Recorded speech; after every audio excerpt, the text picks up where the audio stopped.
Hi. Hello! Hello and welcome to our program. Good to see Another all you beautiful people. another great week. Yes, absolutely. You look beautiful today, babies. Aw, Shiny and radiant. Hair looks great. That's a good color on you. thanks, honey. Yes. All right. Are you ready to jump into our first week of codependency coaching? Sure am. Okay, perfect. Then let's get started.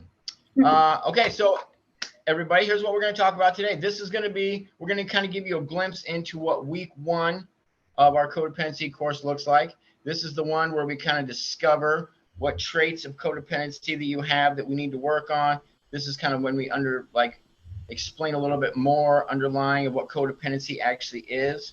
And then it's also kind of like giving you a blueprint to move forward. So we don't go too deep in week one, but it's definitely enough to make you realize like, wow, okay, there's a lot of stuff that I need to work on. I didn't even realize that that was codependency. I just thought that was like being unhealthy, or I just thought that was like, being bullied or something like that, right? Because we don't set these boundaries with people.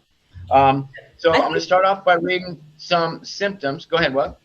no, I just think like codependency. I think it's not understanding because, like, I would say 95% of relationships are codependent in some way, shape, or form. 100%. Right. And let's redefine codependency too before we get started. So codependency, as defined in this particular course, but it's actually what codependency is as well, is it's the need to be validated by other people in order to feel okay about yourself. Right. So I mean, like if you put on, like a new dress or a shirt and you wear it out and not one person says that I really like that shirt, I really like the way you look, then you take it on, I'm never going to wear that again because nobody said anything. Right. Or the other one, and this is really very common as well, is that need, you base your actions on other people's responses to you, right? So if you're in a toxic relationship of some kind, or maybe you have like a really angry boss, it's like the minute you get to work, you get anxiety, you don't know what to say, and then you tiptoe around him or her, whatever that case is, until like you see what kind of mood they're in, and that dictates how your day is going to go, right? Terrible, right? So let me read a couple of the symptoms of codependency. These are just, there's quite a few, but I just want to pick a couple of the main ones I feel like everybody can relate to. So one of the ones that we do is the one I just explained, is that you tiptoe around other people for fear of what they may say, do, or feel, according to you, right? There's another one. You have difficulty being honest, direct, or loving in your communication with other people. You spend time second guessing people's motives, needs, or actions. You often feel the need, this is a big one, right? You often feel the need to give in or give up just to keep the peace between you and the other person. You're always the one, this is classic codependency right here, right? You're always the one that has to go that extra mile in order to make the relationship work. This could be in employment, this could be in romantic, this could be in family, right? But it's like you're always the one that has to stay late. You're always the one that has to do all the extra work, and that is what builds up this resentment, right? Another one is that when things go wrong in other people's lives, it's like you feel the need that you have to fix them. That's a key one right there, right? And the last one is that you consistently love, care, give, or take more responsibility than the other person in the relationship, right? So I know definitely for myself, that was, I would say the one I would do is probably I would have difficulty being honest, direct, or loving in my communication because I didn't want to upset the person, or maybe, I wanted them to like me. So I would say, oh, this is great, when maybe it wasn't great, or, oh, this is, whatever that looked like, right? What about you, sweetheart? What are one of the ones that you had in your past codependent relationships? I would say I touched on all of them because I Yeah, I mean that's the thing. If you're codependent, right? Like you check off every one of these boxes, so it doesn't really matter. These are just a few, right, to get you started. yeah, I would always go out of my way to make other people feel like loved, cared for. I would just take on extra responsibility to have that person have it easier, not taking into consideration my own needs. Um, yeah, being tiptoeing around because I got into trouble too many times. Like having, you know, if we were in an argument, it was like I was always getting in trouble for doing something. So then I ended up flipping that, not telling the complete truth and tiptoeing around. Like that was just Yeah.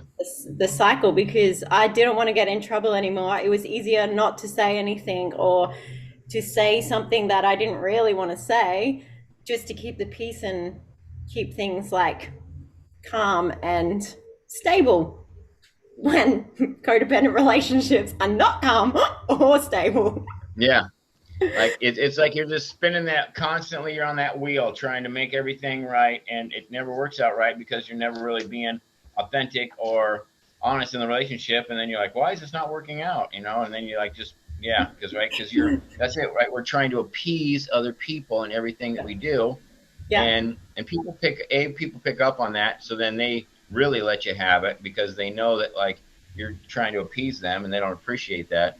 And B, like they see that as a sign of weakness and they attack, you Mm-hmm. know. Mm-hmm. It's like dark blood in the water, you know what I mean? They come right after you. Yeah. um the other thing about codependency that we were going to go over is that for codependent people, right, we want to make sure that everybody knows this is not a defect, right? Being a codependent person doesn't mean there's something wrong with you, right? It's like something has happened to you in your life that turned that for you, right? And we get into that in weeks 2 and 3, and we'll get into that later, obviously. But being a codependent person can really look good on the outside, because codependent people are typically people that, I always like to give the analogy. It's like if you're a tree with a bunch of branches, right? It's like the branches are like caring and giving, sacrificing, loving, forgiving, like all these things of like, you're just like a superhuman almost, because you're like, oh, that's okay. It's fine. You took that money and didn't pay me back. Or, oh, it's okay. You called me that name in front of all of our friends. And I know you were upset or you were drunk or whatever, right? And it's like, but then underneath that, right, like the roots of the tree are like just the need to be loved. So you're so desperate to be loved, you're willing to be treated like crap, right? Or that you have a lot of insecurities. So it's like you start to think like whatever they said about you might actually be true, because I mean, they're supposed to be your friend, or they're supposed to be this. And so if they said it, maybe that's that. Or, that you need to be accepted. So you're just willing to like admit you're wrong all the time, even if you're not, just so the other person will say, see, I knew it. Okay, I'm right. Right. Now we can be friends. Right. So Mm. it's just like, it's a really deep longing to be loved, accepted, cared for, have attention, like be attentive to, attention, sorry, Appreciated. like seeking attention, appreciated. Yeah. Mm-hmm. And so, that's the thing is, right. And like, would you say that that would be true, like in your relationships? Like you probably thought like, oh, I'm like the angel in this relationship. I'm like, it wasn't for me, like my boss wouldn't have all these clients, and my husband or boyfriend or girlfriend or wife or that probably would just be miserable by themselves. Good thing they found me, but Oh, we don't yes. realize that in the meantime, right? Like we're hollow on the inside because we're not allowed to feel. We're not allowed to, it's like we're so desperate, like little mice looking for a little piece of cheese or a breadcrumb, like scurrying around the floor, like, I won't take anything, you Mm. know? Yeah, definitely. Insecurities definitely showed up. Yeah, because that the other person was knew that, so it was like very direct, and that was the lesson for me to learn. Is that Yeah. those insecurities had to come out that way for me to learn that lesson. Otherwise, I wouldn't know, first of all, because that was not presented to me. It was only presented in that relationship where I was like, oh, there is a little bit of a mirror. So Mhm. mm, that's how it came out. Yeah. 100%. And so anyway, so we look, that's one of the things that, we want to look at. And so we can dig deeper into that and find out like, what didn't you receive from other relationships to make you start to think like this? And, or, and a lot of times this will come from childhood, and it's not even like it's the parents' fault. It's just if both parents work, maybe, like people, they brush you off like, oh, that was great, good job, honey, while they're in the middle of doing stuff on the computer or whatever. And all of a sudden you think, in your little pea brain as a child, you think, oh, that means I'm not important. Like, but you are important. It's just it wasn't communicated that way, right? And I'm not saying that happens with everybody. I'm just saying, give me like a broad stroke here on that, right? Yeah, it's So like what what you happens, make the story. What is it? Like right? what you make the Right? story out of. in your head. It's like what you make it mean, right? That, like, because really that's what trauma is, right? Childhood trauma isn't necessarily the event, and while that might have been traumatic in a way, the trauma actually comes from what we made it mean and then hold on to that for 10, 20, 30 years, right? Which is what we'll get into in week 2, right? We really get into some of that because that's a big part of codependency as well. You know, even like if you had brothers and sisters and like you got the hand-me-down clothes, somehow you put it in your head that like, oh, well, since they never bought me clothes, like that means that I'm their least favorite. Yeah, I'm not good Okay. enough. Yeah, right. And we really dive into that and erode that. So the thing is that we want to look at. So now that we know we're codependent, now that we've seen like, wow, I didn't really realize like that's, you know, I do that all the time. I didn't realize that's why I'm on this constant cycle of never being able to really fulfill on things or feel 100% loved. I'm always stressing out. What do? Well, the first thing we do is we don't deny or avoid the truth, right? So it's like we need to look at that and be like, okay, great. These are things I want to fix. Now that I know what they are, now I can fix them, right? It's the same thing like you got a car, you're driving down the road and you start hearing, you know, clackety clack or some kind of noise. You're like, I'm just going to turn up the radio, you know what I mean? And I'll get it fixed when I can, right? But then when you actually go to the mechanic and he's like, wow, this is wrong, this is wrong, this is wrong, and this is wrong, then you're like, okay, you can't like just drive away from there and be like, well, I hope it'll last. I hope I can fix it before, you know, it gets serious, right? Like now you're like, okay, now that I know what it is, let me get it fixed and then we can move on, right? Yeah. And the other thing that we don't do, and this is a big one right here, is you don't stop loving people, right? So like a big tendency for codependence, at least a lot of the ones that I worked with and myself included, is that once I found out like this, I looked at all my people, all my friends, and I was like, you know what? I'm cutting them all out of my life.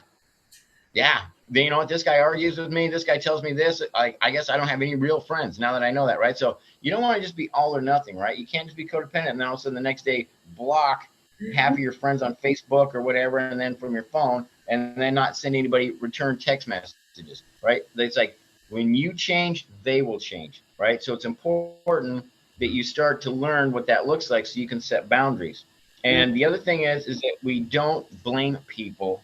We start to work on ourselves, right? So we don't look at these codependent relationships and be like, I have the worst boss, I have the worst mom, or I have the worst dad, or I have the worst brothers and sisters, or the worst neighbors, or the worst, you know, employee, like, you know, whatever it is. Like, we don't just start blaming other people for our problems. Like, we look at ourselves and go, okay, this is what I need to work on. I don't need to pay attention to what other people are doing or how they're acting in their own lives. I need to work on myself, right? So those are the things that we really want to talk about just in this one. Is you don't stop loving people while you're doing this. You don't deny what's actually going on and pretend it's just going to go away like a toothache or something, right? Like you work on getting it fixed, and you don't blame other people for how you act. You take responsibility, and then you work on those relationships, right? Yeah, definitely. Good. Okay, well, that's about all the time that we have for this week. Anything you want to add, Tuna? I think like when like I got to that point where I was like, I'm done with these relationships. I cannot do another one like this. So it's kind of like it's that progression until you get to the point where it's like I am done, and literally you like put that flag in the sand and you're like, I'm moving on from here. And from there, it's like what is available, and it's really about filling up your own cup. So filling up the love that you need, the attention that you need, but not getting it from that external person or that external place or situation. It's got to be within. So we always have to look within before we can look outwards. So that just ties into the part that you just said. Then I think that's really Yeah. important that we when we take responsibility, we look within. Not It's no one else's fault. We're part of that co-creation. Yep, that's a perfect way to say it, right? You don't just like not ignore it, right? But you actually look within and say like, okay, what is it about this that is, so upsetting to me, right? Because a lot of times this is another part of codependency, right? Where you just blame ourselves, and then we get even worse than that, and then we can go even deeper. Like, oh, I'm such a worse person. I can't believe I've been treated like this my whole life. Oh, I'm terrible. Like, I deserve everything. Like, no, don't do that. Just appreciate. Now you know what the challenge is, and now you can work on it, right? Hmm. And you'll see as we go forward in weeks 2 and 3 and 4, especially, um, how we dive into some other stuff that will really help you out with that. Yeah, and I So guess, next week we're going to talk about the imprints, and yeah, then we do the 6 A's. yeah.